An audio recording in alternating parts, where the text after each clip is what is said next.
Сегодняшнее видео мы посвящаем такому стуку, скрипу. Очень долго я его искал.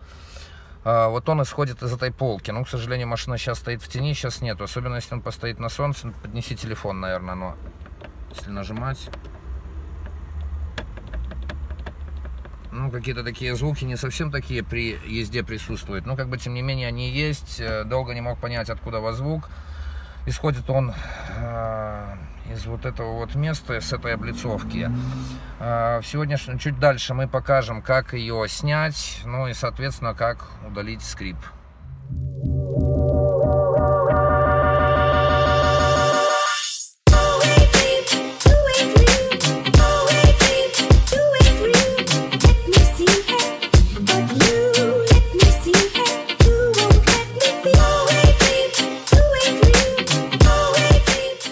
Планом фиксатора, где стоит сетка. Даже ничего не треснуло и не сломалось. Вот так она снимается. Переверни. Вот, то есть, расположение основных заглушек. И, соответственно, там... Я боюсь, после этого видео ни у кого желания не появится ее драть. Так, ну что, ее надо обклеивать.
Материал использовался такой, это двойка, СТП, тот же материал, которому мы клеили, ручки обклеивали.